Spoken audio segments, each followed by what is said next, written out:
We are ready to repot this massive Korean hornbeam. I can tell that it's an old tree because as a tree gets old, especially the Korean hornbeams, they get this silvery color on the branches, and that you cannot fake. It only comes with age. So this is a sign that this is a genuinely old tree, and I'm not sure when it was last repotted, but we are going to repot it because I can feel already that the root ball is pretty congested. Why do you think we put it at a slant like this? We put it at a slant because before we repot any tree, the soil is not frozen, but it is a bit waterlogged. And by putting it on the side like this, you see all the water trickles through. It's been here for only an hour or so, and look at the water that has come out from the pot. So now that most of the water has trickled out, we are now going to start taking the tree out and examine the roots and start teasing it. So we will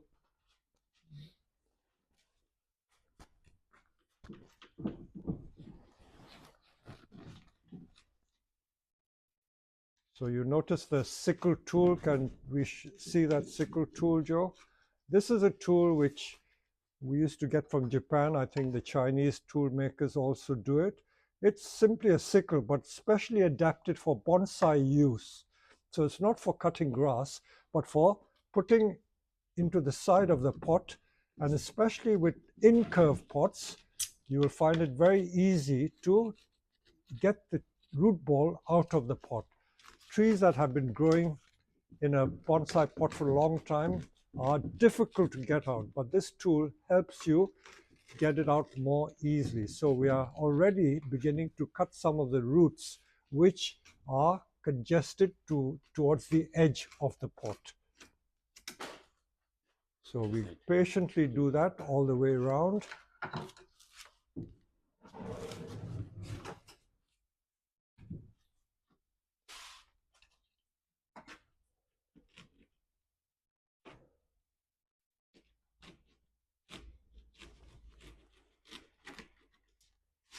Look at all that beautiful moss. All this moss is grown naturally. You don't have to scrape it off from anywhere. Okay. We will now see if it has loosened in any way.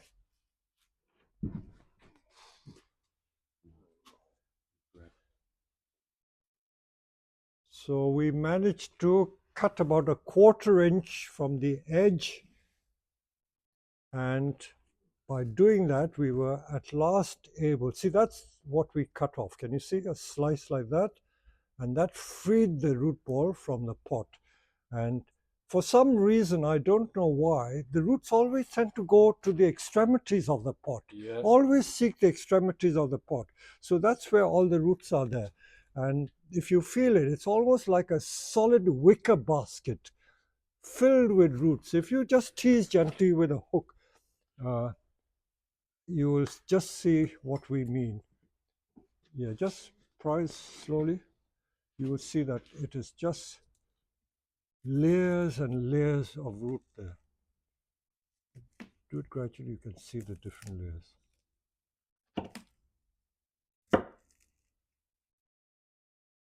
But we're not really concerned with that because that's all going to be cut off. So we can take it out of the pot now.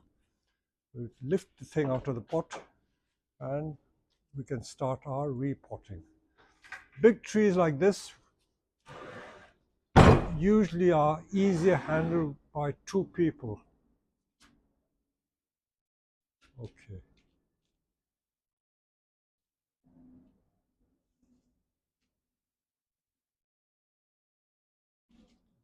So now we're going to start teasing the root ball.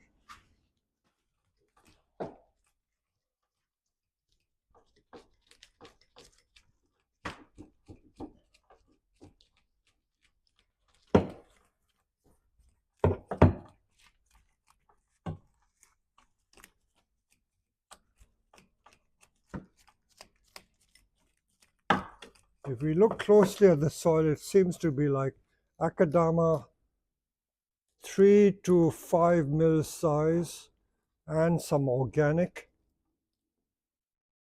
but certainly not large grains of akadama, they're fine grains. So this is the state of the root. And you see all that will be cut off, so we'll just get into there and take it. But don't worry about the moss, we can get new moss. Some people like saving the moss, but I don't think there's any real need to. Bring it forward.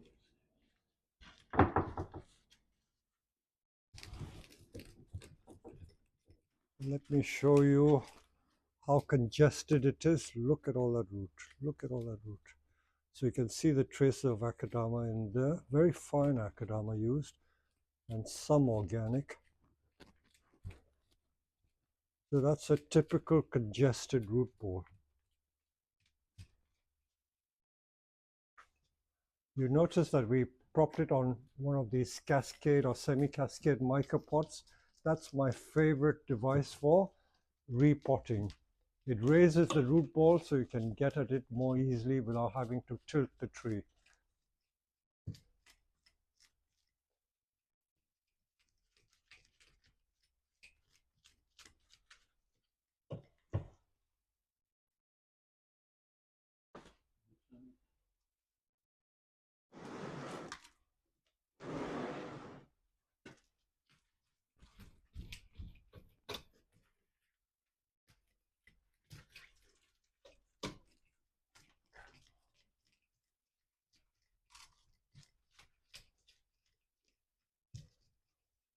You probably noted here somewhere there is that I think is going to be out when we get a bit closer to it, see what there is. But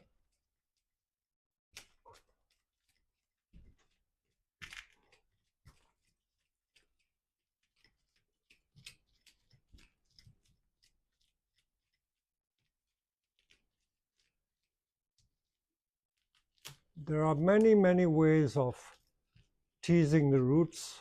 I've seen in some nurseries and in some Japanese manuals, they cut wedges out, like cutting cake, a little 20 or 30-degree wedge, and then they cut all that off to let air in and do it that way. There's one possible. You can do that, but you know, may sound a bit risky, but if you know what you're doing and if the tree is strong, there's no reason why you shouldn't do that as well.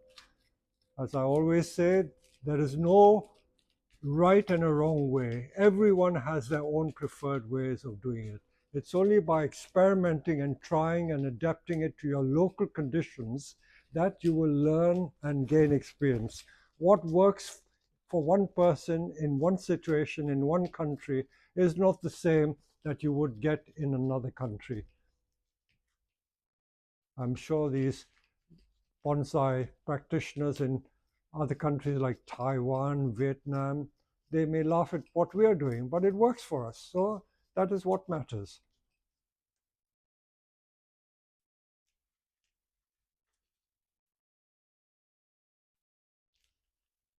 I still remember when we were doing bonsai back in the 70s, and mind you, in the 70s, bonsai had already been going in Western Europe for about 20 years.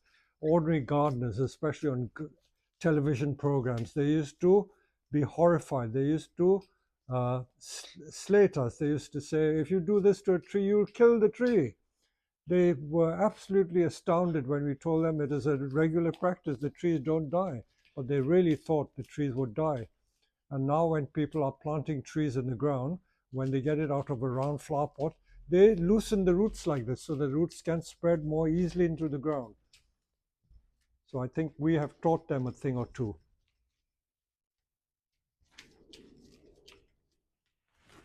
Yeah.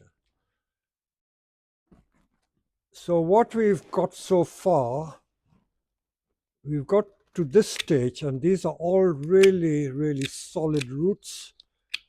We're not going to need those. So to help us get deeper into the root ball, we're going to cut some of these off. It's absolutely solid, very, very solid.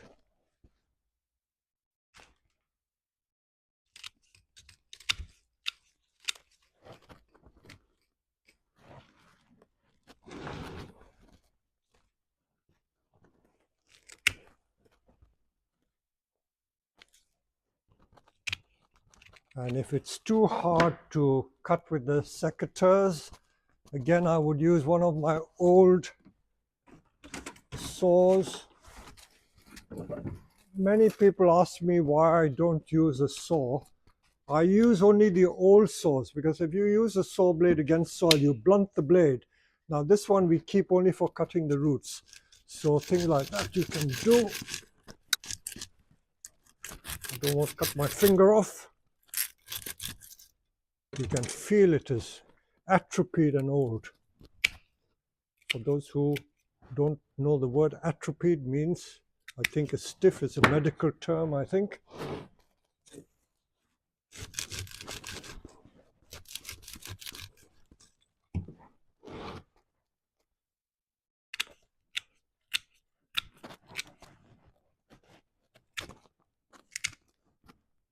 You can see how thick some of these roots are, and they are really solid.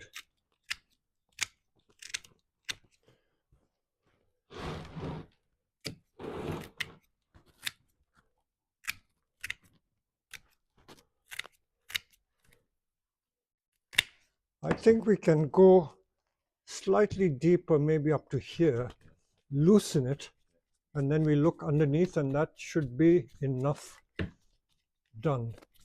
And then we can always use the drill to drill holes to let air in. It already feels less congested there, but you see, when you prod, you will find some of these thick roots going round and round.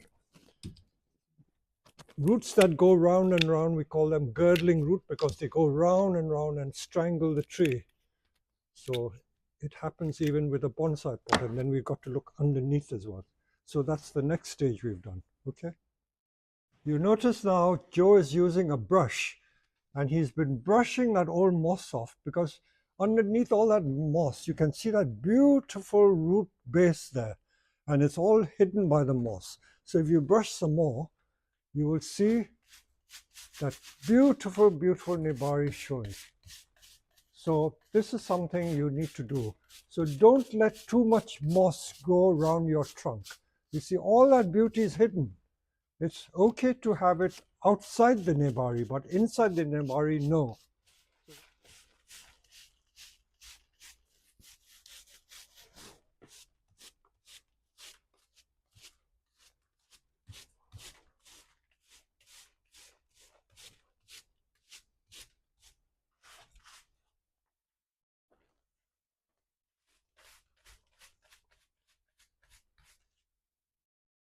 So already we can see some faults over here.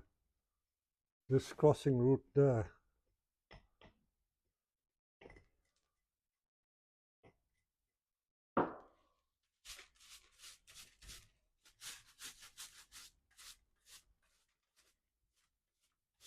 Okay. If we now tilt it, see what the condition of the roots are underneath.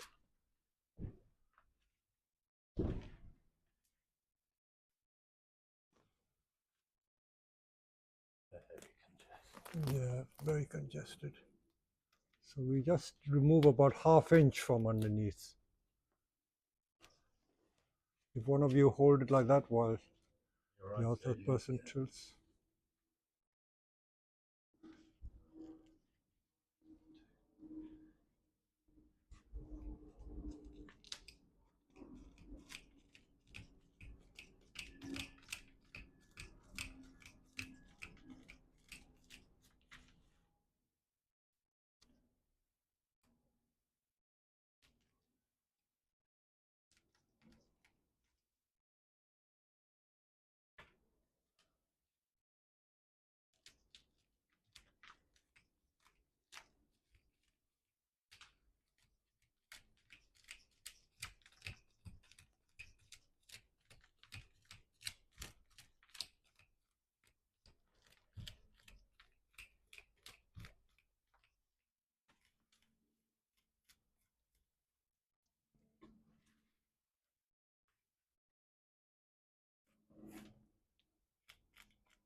So we've got to this stage.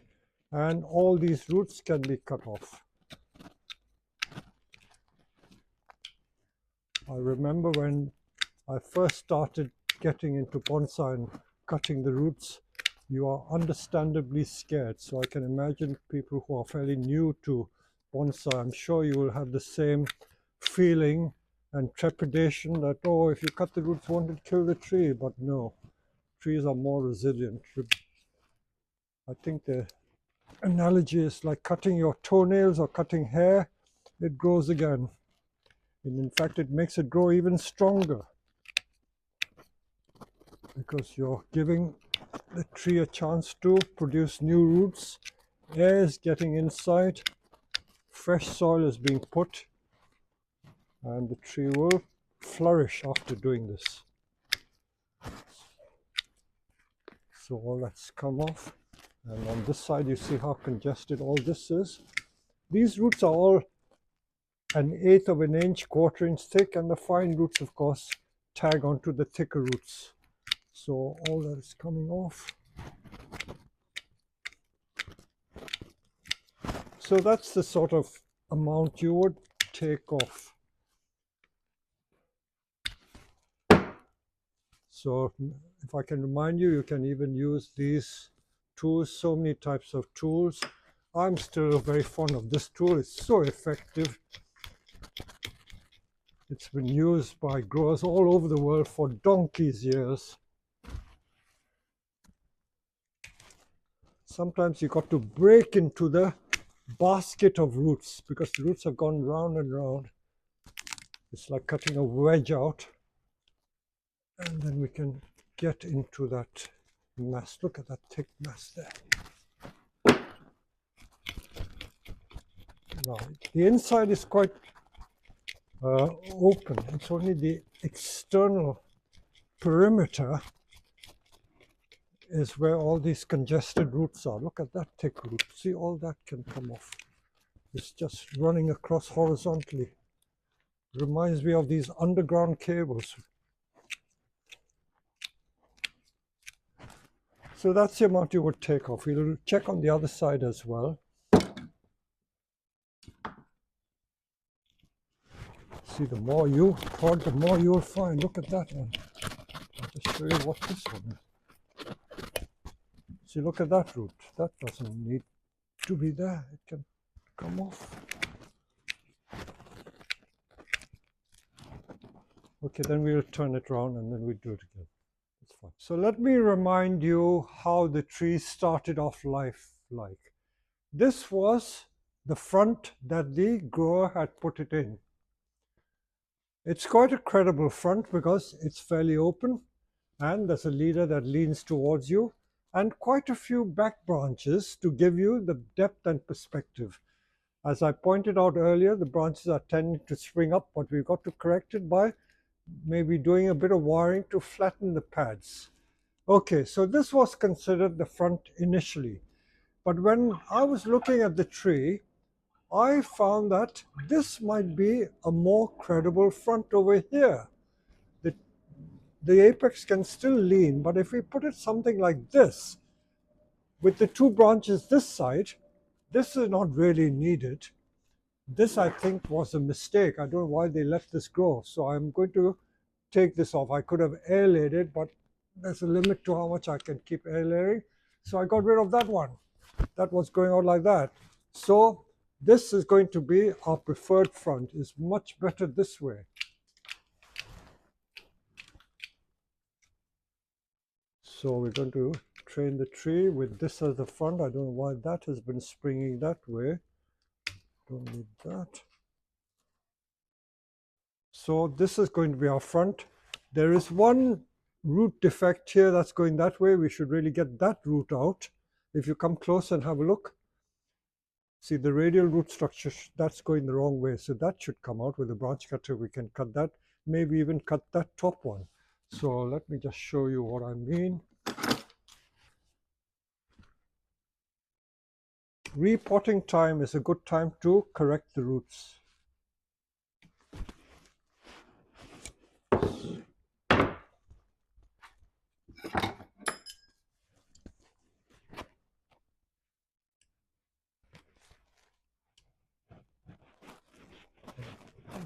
rush it, but I think, can I have a branch cutter? Is there a branch cutter there? This is not a branch cutter.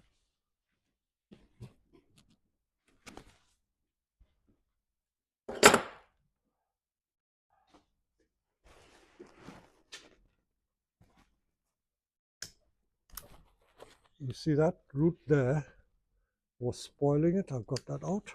And that one really should also come out. It's going that way. We want the roots to come this way. So it seems a harsh thing to do, but for the long-term good of the tree, I think that should come out.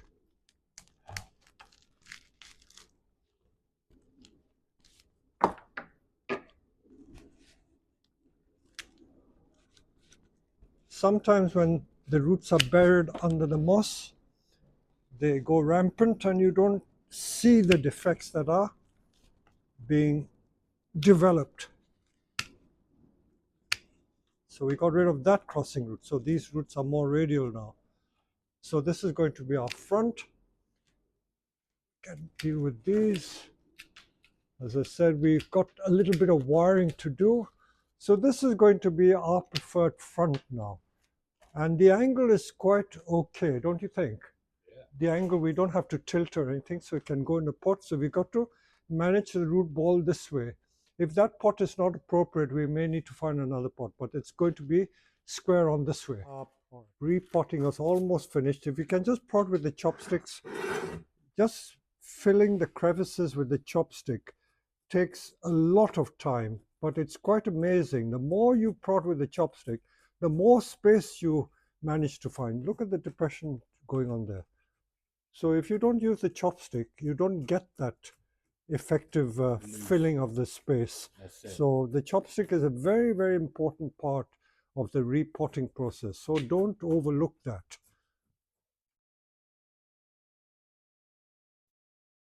So we spent at least 15 minutes just using the chopstick to fill all the little crevices that are left. So that's as far as we've got, and we will tidy the top maybe just when the buds begin to sprout. So we've got a new front for the tree, new position in the tree, and I'll leave it like that. And when it sprouts, we will show you the tree again. It will look completely different.